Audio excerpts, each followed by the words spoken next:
Bismillahirrahmanirrahim. Assalamualaikum warahmatullahi wabarakatuh.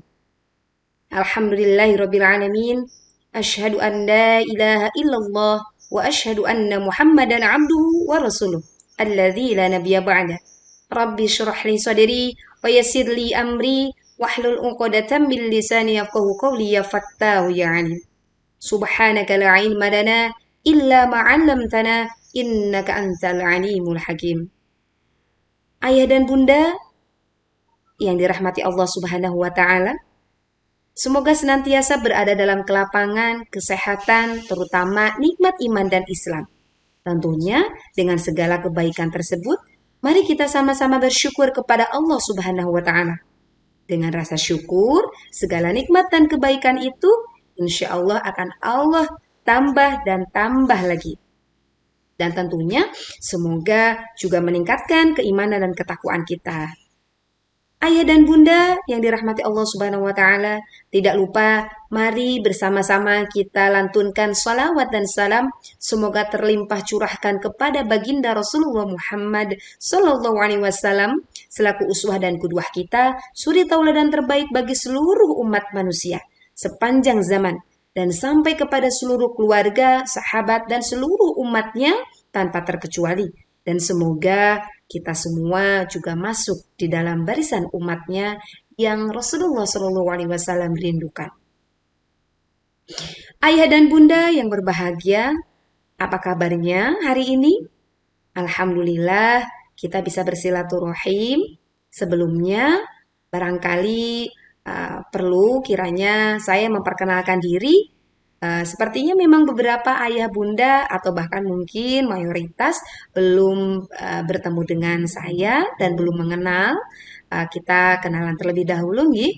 Perkenalkan, nama saya Seli Dewi Lestari atau sering dipanggil oleh teman-teman, ustadz-ustadzah dan juga siswa-siswi sekolah Harapan Bunda dengan panggilan Ustadzah Seli. Saya beraktivitas sebagai penanggung jawab bidang Quran di LPIT Harapan Bunda Purwokerto. Juga saya diamanahi mengajar di SMPIT Harapan Bunda sekaligus mengasuh asrama santri putri di SMPIT Harapan Bunda Purwokerto. Ayah dan bunda, pada kesempatan kali ini tentunya akan kita manfaatkan untuk bisa saling sharing, bisa saling berbagi tentang bagaimana kita mampu menjadi orang tua yang menginspirasi bagi anak-anak kita.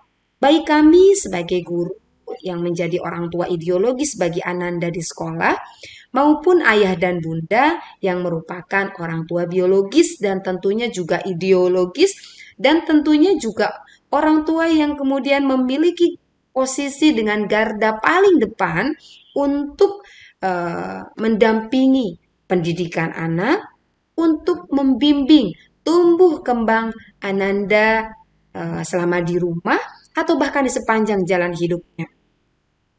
Maka pada kesempatan kali ini kita akan sama-sama membahas tentang materi menjadi sahabat anak belajar Al-Quran di rumah.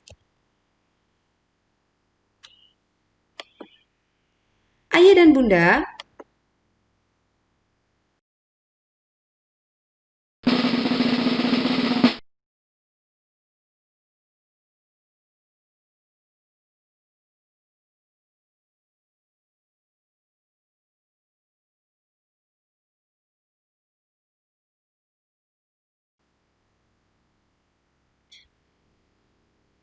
menjadi sahabat anak belajar di rumah ternyata memang sesuatu yang sangat menarik sebetulnya untuk kita bahas.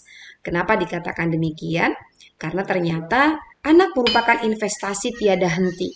Bukan hanya di dunia saja, melainkan sampai kita ke akhirat nanti, di mana kita sudah tidak lagi bisa beramal baik untuk mendapatkan rahmat dari Allah Subhanahu wa taala. Tentunya ini merupakan keinginan dan juga harapan kita semua. Bahkan Nabi Shallallahu alaihi wasallam mengingatkan kita dalam sebuah hadis yang diriwayatkan oleh Al-Bukhari, khairukum man ta'allama al-Qur'ana wa 'allamah. Sebaik-baik orang di antara kalian adalah orang yang mempelajari Al-Quran dan mengajarkannya. Ini sebuah motivasi ayah dan bunda. Level terbaik bagi seorang yang berinteraksi dengan Al-Quran adalah yang sesuai dengan disampaikan hadis Nabi. Baru saja kita dengar bahwa sebaik-baik manusia adalah dia yang belajar Al-Quran dan juga mengajarkannya. Nah, ini sebuah bocoran ayah dan bunda. Jika kemudian di rumah ada permasalahan Ananda sulit belajar, salah satu kendalanya misalkan adalah ayah dan bunda merasa belum mampu atau setidaknya belum menguasai tentang metode pembelajaran Al-Quran Ananda di sekolah. Jadi di rumah merasa kesulitan. Nah, maka ini merupakan salah satu motivasi bagi kita semua untuk juga sama-sama belajar. Di saat yang bersamaan kita mengajarkan dan mendampingi anak-anak belajar Al-Quran dan kita pun termotivasi untuk juga sama-sama belajar Al-Quran. Maka beberapa program kami di seluruh unit lembaga ada program untuk orang tua murid yaitu sekolah Quran. Ayah dan Bunda bisa bergabung di seluruh unit lembaga Harapan Bunda sudah memiliki program untuk pendampingan juga upgrade ayah dan Bunda dalam membekali diri ya untuk mendampingi Ananda belajar di rumah melalui sekolah Quran yang dilaksanakan di setiap unit lembaga. Ayah dan Bunda, mengapa sih kita perlu mengajarkan Al-Quran dan mendorong anak-anak untuk menghafal Al-Quran? Pertama, jelas ridho Allah Subhanahu wa Ta'ala. Ini merupakan motivasi yang paling agung, di mana saat kita kemudian berusaha untuk layak, untuk pantas, atau setidaknya kita menjadi sosok yang menyenangkan bagi anak-anak kita, untuk mendampingi saat belajar di rumah, tujuan utamanya adalah karena anak penghafal Quran, karena anak ahlul Quran, dia akan memberikan keberkahan untuk seluruh anggota keluarganya. Selanjutnya merupakan ketenangan hidup. Orang yang dia senantiasa berinteraksi dengan Al-Quran akan mendapatkan ketenangan hidup. Juga selain itu Al-Quran memberikan syafaat. Layaknya tadi yang kemudian disampaikan bahwa seorang anak penghafal Al-Quran memiliki keutamaan dan dia bisa memberikan syafaat kepada keluarganya terutama orang tuanya. Penghafal Al-Quran juga bisa memberikan ilmu dan banyak kebaikan untuk kita. Untuk yang selanjutnya ayah dan bunda, prinsip mengajarkan Al-Quran untuk anak-anak kita di rumah. Nah, ini sebetulnya saya juga sharing karena qadarullah saya pun memiliki dua anak. Satu putri saya yang pertama ini usianya 8 tahun, dia menginjak di kelas 2 SD. Kemudian yang satu lagi usianya 2 tahun ya, 2 tahun lebih beberapa bulan. Nah, prinsip yang perlu kita perhatikan saat mengajarkan Al-Quran saat di rumah adalah yang pertama ayah dan bunda adalah tidak boleh memaksa anak. Tidak boleh memaksa anak ya. Ini banyak nih bunda-bunda yang curhat saat dia mendampingi anaknya belajar di rumah selalu saja diakhiri dengan ending yang kurang nyaman. Ending yang kurang nyaman untuk bundanya, terutama juga untuk anaknya. Ternyata saat belajar karena anaknya belum siap, akhirnya membuat kondisi menjadi tidak nyaman. Akhirnya anak merasa terpaksa. Dan saat dia terpaksa, dia menghafalkan Al-Quran akan sangat sulit sekali. Dia akan belajar membaca atau tilawah Al-Quran juga akan sulit karena kondisinya belum siap. Beda halnya saat anak kita happy, dia akan lebih cepat menghafal. Dia akan lebih cepat menerima informasi yang dia terima. Nah, jadi ini perhatikan dia ayah dan bunda, maka kita harus tahu timing yang tepat. Nah, selain tidak boleh memaksa anak, yang kedua adalah lakukan kegiatan dengan cara menyenangkan. Nah, ini merupakan solusi dari permasalahan yang pertama. Bagaimana cara melakukan kegiatan dengan menyenangkan? Nah, tentunya nanti akan kita bahas di penjelasan selanjutnya ya. Jadi lakukan kegiatan dengan cara yang menyenangkan, bukan dengan cara kita, dengan versi kita. Anak harus duduk tertib rapi seperti itu tidak. Tapi kita lihat usianya, bagaimana usia anak 7 tahun, 8 tahun saat dia mau belajar menyenangkan. Dan tidak butuh waktu yang lama sebetulnya. 15 menit saja, tetapi itu optimal, itu efektif. Insya Allah itu dapatnya banyak, baik ayat yang dihafal maupun pembelajaran Al-Quran yang sedang dipelajari. Nah, berikutnya dimulai dari ayat-ayat yang mudah difahami. Nah, maksud mudah difahami adalah ini merupakan saran ayah dan bunda saat kita memberikan ayat baru untuk dihafal, coba kita baca terjemahnya. Kalau anak kita sudah bisa baca, boleh dia yang baca.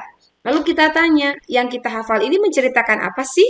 Nah, nanti setelah dia memahami ayat ini bahwa ternyata misalkan kita mengajarkan surat tentang Al-Lahab misalkan ya, di ayat pertama kita bacakan. Lalu apa sih kisahnya gitu? Dari kisah surat Al-Lahab ini apa? Lalu anak-anak akan lebih senang jika kita bercerita.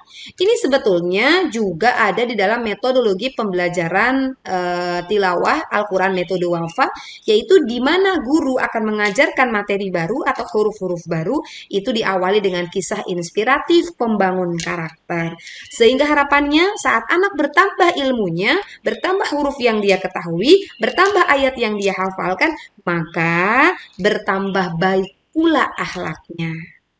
Berikutnya ayat bunda, prinsip yang keempat adalah keteladanan dan motivasi. Nah, jelas ayah dan bunda yang juga semangat belajar Al-Quran, ayah bunda yang juga semangat membaca Al-Quran di rumah, ayah bunda yang juga semangat menghafal Al-Quran di rumah akan menjadi keteladanan dan motivasi terbaik untuk Ananda di rumah.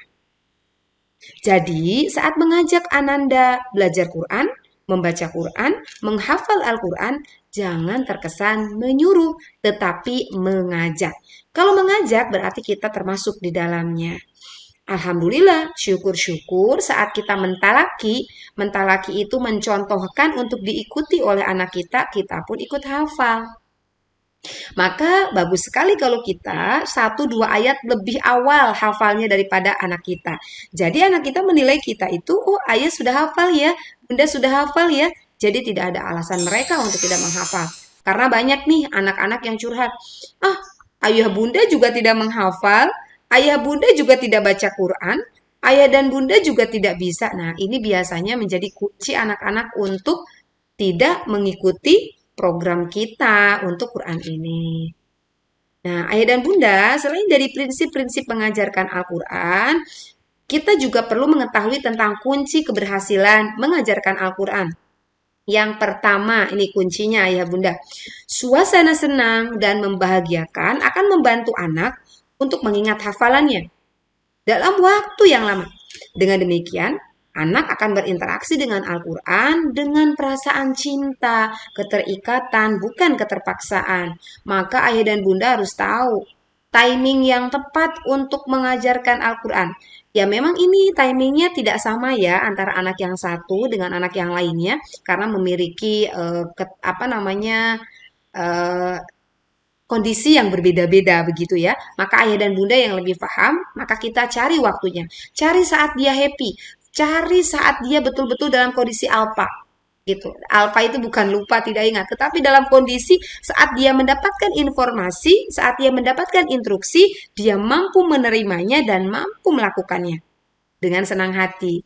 Nah, kunci yang kedua ya dan bunda adalah lakukan program Quran Time-nya dengan berulang dan kontinu. Jadi, jangan sampai kalau kata Sundanya gitu ya, belang beton atau apa ya istilahnya, jadi jarang-jarang begitu. Nah, itu agak sulit begitu. Kalau kita sudah melakukan program yang secara berulang dan kontinu, sehingga menjadi sebuah habit, sebuah kebiasaan, maka kebiasaan ini menjadi sesuatu yang sulit untuk tidak dikerjakan. Nah, ini harus kerjasama, makanya dengan seluruh anggota rumah. Untuk selanjutnya, cara memelihara dan mengembangkan memori anak, ayah dan bunda. Saat kita memelihara dan mengembangkan memori anak, maka ada beberapa hal yang perlu diketahui. Yang pertama adalah ini sebetulnya bisa berawal dari sejak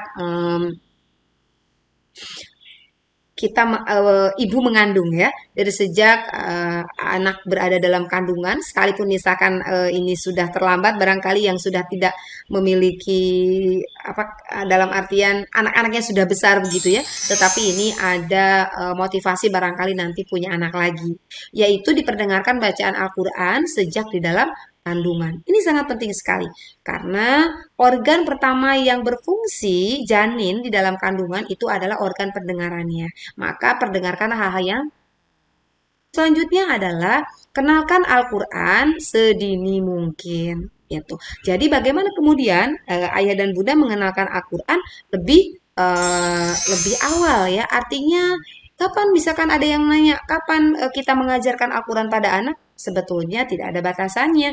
Bahkan sejak dalam kandungan, sejak dia lahir, libatkan dia dengan aktivitas Al-Quran. Menyimaknya, ya, melihatnya itu bisa kita lakukan. Untuk selanjutnya adalah yang ketiga, ajari anak untuk fokus dan perhatian pada kita saat belajar. Maka tadi, kefokusan ini perlu, tetapi kemudian ayah dan bunda harus tahu waktu yang tepat. Dan buat waktu itu menjadi menyenangkan. Maka jangan langsung belajar, tetapi kita buat permainan, bisa kita buat apa namanya tadi cerita inspiratif dan lain. Berikutnya adalah ternyata yang keempat, faktor makanan ayah dan bunda.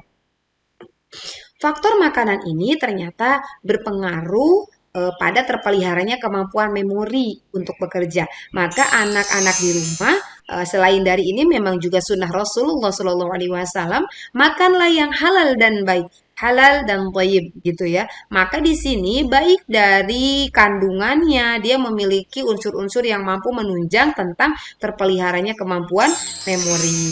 Berikutnya adalah memberi penjelasan pada anak atas nilai yang terkandung di dalam bacaan yang dihafal. Seperti tadi yang disampaikan ya ya Bunda, saat kita mengajarkan tentang ayat yang akan dihafalkan, maka kita bahas dulu apa sebetulnya kandungannya. Berikutnya adalah bijaksana saat anak malas. Mungkin maksudnya bukan malas, tetapi anak belum siap untuk belajar. Saat anak itu belum siap saat belajar, ayah dan bunda, maka ayah dan bunda harus bijaksana. Tidak boleh memaksa, begitu. Tapi kita buat sebuah pijakan, kesepakatan dengan anak kita. Karena jangan juga kita dikendalikan oleh anak. Dia selalu saja berkata tidak siap, dia selalu saja berkata saya belum mau. Nah, ini akhirnya nggak ketemu nih timing yang tepat untuk belajar Qur'annya. Akhirnya nggak jadi-jadi belajar Qur'annya. Maka kita buat kesepakatan. Kalau sekarang kamu belum siap, maka kamu perlu waktu berapa lama lagi? Atau perlu melakukan apa dulu agar dia siap? Begitu. Jadi kalau saya, ini saran saya pribadi nih ayah dan bunda, jaga ritmenya. Jadi durasi dan frekuensi. Jadi bukan mengenai sebanyak apa yang anak-anak kita mampu hafal atau mampu diserap ilmunya, ya, tetapi yang lebih penting adalah jaga ritme atau durasi dan frekuensi Quran time-nya itu terlaksana setiap hari. Sekalipun dia dalam satu hari ternyata nggak hafal satu ayat pun, tapi jadwal atau frekuensi atau Quran time-nya tetap terlaksana, insya Allah itu sudah awal yang baik. Berikutnya, yang ketujuh adalah menghormati waktu bermain dan waktu istirahat anak.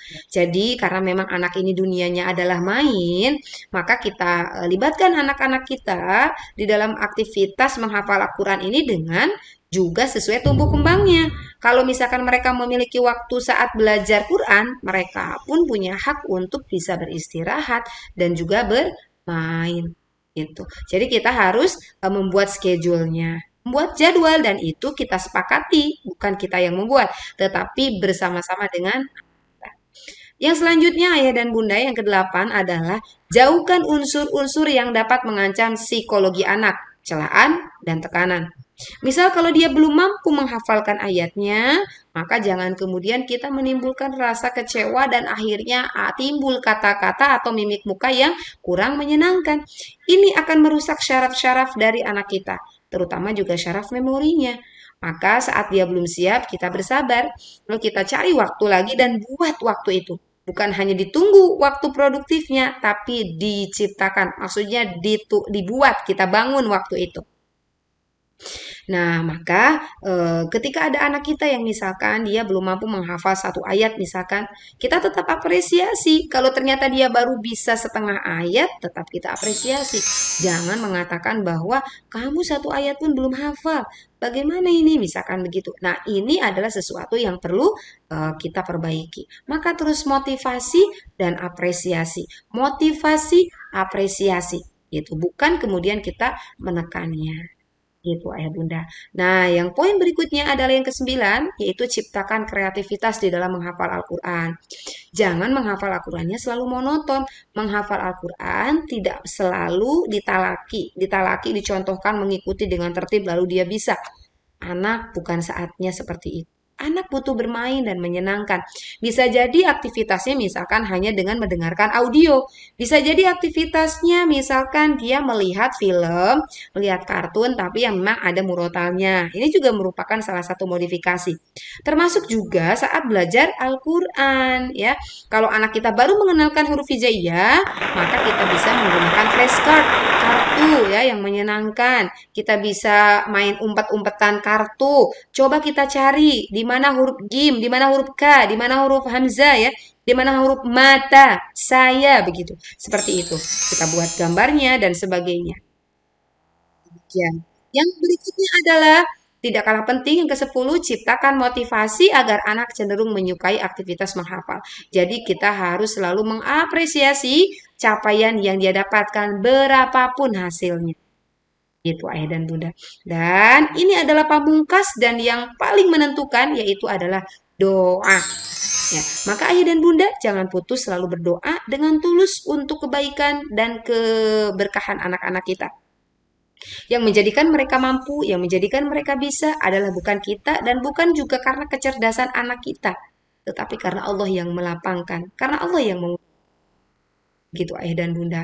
Maka ya ada beberapa hal ya yang menjadi apa namanya sesuatu hal yang perlu kita evaluasi nih. Hindari ya mengajari anak saat untuk menghafal saat dia mengantuk ya. Jadi kalau mengantuk jangan dipaksakan, biarkan dia tidur terlebih dahulu saat dia letih atau kelelahan, maka cari waktu jangan yang setelah dia belajar, setelah dia bermain. Misalkan dia sekarang lagi demam sepeda nih ayah dan bunda. Ternyata kita memberikan jadwal menghafalnya setelah bermain sepeda. Saya rasa itu menjadi waktu yang kurang efektif. Kenapa? Karena bermain sepeda memerlukan energi yang lumayan.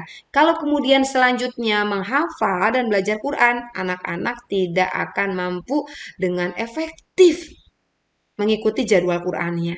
Ya, nanti bisa di reschedule lagi. Kemudian kekenyangan atau sebaliknya. Jadi kalau anak kita mau belajar, terutama menghafal atau belajar Quran, pastikan dia tidak terlalu kekenyangan karena setelah makan misalkan langsung belajar, itu kita kasih jeda atau sebaliknya dia kelaparan, dia belum makan gitu ya. Dan juga yang kemudian menjadi sharing buat saya ya, yaitu sedang asik bermain. Nah, sedang asik bermain kita panggil-panggil, saatnya jam Quran misalkan. Harusnya diingatkannya sebelum bermain. Maka kita informasikan, kamu punya jadwal bermain misalkan 20 menit. Setelah 20 menit itu, maka saatnya belajar Quran, misalkan begitu. Kita kasih jeda. Dan sebelum 20 menit itu berakhir, maka kita kasih aba-aba ya bahwa jangan langsung 20 menit langsung diingatkan, tapi misalkan 10 menit terakhir, 5 menit terakhir dan seterusnya. Dan juga jangan menolak saat anak kita lagi semangat, walaupun itu bukan jadwal Quran gitu. Dan mudah-mudahan ayah bunda bisa sedikit berkorban ya. Misalkan lagi ngantuk, lagi agak lelah, tapi anak kita itu saat itu ingin belajar. Ini kalau saya pribadi, saya berusaha untuk bagaimana untuk tetap berusaha memaksakan diri untuk ikut dengan anak yang sedang semangat. Karena kondisi seperti itu sangat sulit. Jadi kalau anak kita sedang semangat dan dia menagih untuk belajar, kita layani. Insya Allah mudah-mudahan Allah melapangkan ya, ya Bunda. Oke, maka perlu diperhatikan di dalam proses pembelajaran Quran ini adalah bakat dan minat, daya ingat, kenali kesulitannya. Bakat dan minat ini bukan berarti begini. oh dia bakatnya bukan Quran nih, jadi nggak usah belajar Quran. Bukan itu maksudnya. Tetapi setiap anak itu memiliki bakat dan minat. Nah, program pembelajarannya bisa kita sesuaikan dengan bakat dan minatnya. Kalau dia senang bernyanyi, coba kita kemas bagaimana program pembelajaran Qurannya yang dekat dengan aktivitas ya seni, musik, nyanyi dan sebagainya gitu ya. Berikutnya daya ingat, kita bisa mengukur. Kalau daya ingatnya dia cepat lupa, maka frekuensi mengulang menghafal jangan terlalu sedikit, maka harus banyak. Berikutnya kenali kesulitannya. Setelah kita mengenali kesulitannya, maka kita akan bisa dapat mencarikan solusinya. Ya, ayah bunda, jadi tiga hal ini perlu diperhatikan ya. Setelah tadi prinsip-prinsip dan langkah-langkah yang kita lakukan untuk mendampingi Ananda belajar Quran, tiga poin ini penting. Lihat bakat dan minatnya, sehingga akan memudahkan kita mengemas ya, memodifikasi, memformulasikan program belajar Qurannya agar sesuai dengan bakat minat anak kita. Berikutnya adalah daya ingat. Daya ingat anak kita termasuk yang kuatkah, lemahkah, atau sedang-sedang. Itu akan berpengaruh juga untuk frekuensi kita mengulang kembali ayat-ayat yang sudah dipelajari atau dihafalkan. Yang ketiga adalah kenali kesulitannya. Sulit di mana nih? Kalau dia sulit di motivasi, berarti kita kencengkan motivasinya. Kalau ternyata dia sulit di pemahaman, maka berarti kita cari cara bagaimana menjelaskan dengan cara yang sederhana tapi anak kita paham. Begitu ayah dan bunda, dan yang untuk yang selanjutnya, ini sih hanya sekadar apa namanya tambahan ya, yaitu teknis. Jadi teknis menghafal Al-Quran ini bisa dimulai dari misalkan bayi yang 0 sampai 2 tahun, ayah dan bunda. Nah, bacakan Al-Quran dengan dari surat Al-Fatihah ya, dari surat yang kemudian ini sering didengar. Ulang-ulang. Tiap hari 4 kali waktu, misalkan pagi, siang, sore, dan malam. Tiap satu waktu, satu surat bisa diulang sampai 3 kali. Nah, jadi setelah hari kelima, ganti surat An-Nas dengan metode yang sama. Jadi jangan sporadis, maksudnya jangan acak-acakan. Tapi kita punya program. Kalau pekan ini kita menghafal Al-Fatihah, maka tuntaskan Al-Fatihah selama 1 pekan. Lalu akan berganti di pekan selanjutnya dengan surat yang baru. Begitu. Berikutnya, kalau di atas 2 tahun, nah ini bisa kita mulai dengan metode yang sama seperti tadi, tetapi ditambah waktu menghafalnya. Misalkan kalau misalkan tadi yang bayi itu cukup 5 hari, misalkan yang 2 harinya libur, gitu. Kalau untuk yang di atas 2 tahun bisa menjadi 7 hari. Atau sering juga didengarkan moro. Nah, maka untuk anak yang di atasnya, kita sudah bisa mulai mengatur. Di atas 4 tahun kira-kira ya, ayah bunda. Mulai atur konsentrasi dan waktu untuk menghafal serius. Jadi kita punya jadwal rutin dan itu berdasarkan kesepakatan dengan anak. Kalau tidak dilaksanakan, ada konsekuensi, tapi juga berdasarkan kesepakatan. Yang cocok dengan tumbuh kembang anak tentunya ya, konsekuensinya. Berikutnya adalah ajari murojaah sendiri. Ajari menghafal sendiri, kemudian selalu motivasi supaya semangat terjaga. Ya, waktu menghafal ya 3 sampai 4 kali per hari. Nah, ini harus kerjasama ya dengan anggota keluarga di rumah. Nah, sehingga untuk yang selanjutnya adalah untuk menjaga hafalannya, mengulang-ulang secara teratur. Mengulang ini nggak mesti dia membaca sebetulnya, tapi boleh juga mendengar. Jadi, saat Ananda tidak siap membaca, maka kita bisa memutarkan surat yang telah dia hafal melalui audio ya. Berikutnya adalah mentadaburi dan menghayati makna. Tadi ya Bunda, saat kita mengajarkan dengan cara mentadaburi, apa namanya? Memahami kandungan ayatnya, ini juga akan memudahkan anak kita untuk menghafal. Berikutnya menjauhi kesia-siaan. Nah, kesia-siaan di sini adalah jika anak-anak kita memiliki aktivitas bermain di luar agenda Quran boleh-boleh saja, tetapi kita harus lihat durasinya tidak boleh terlalu berlebihan. Baik misalkan bermain sepeda, bermain games, bermain bola atau menonton itu boleh saja tetapi berdasarkan tumbuh kembangnya dan kesepakatan juga. Begitu ayah dan bunda. Nah, barangkali itu yang bisa kita sharingkan untuk kesempatan kali ini. Semoga wabillahi taufiq wal hidayah. Wallahu a'lam bishawab. Alhaqqu rabbika. Fala takunanna minal mumtarin. Tsumma assalamualaikum warahmatullahi wabarakatuh.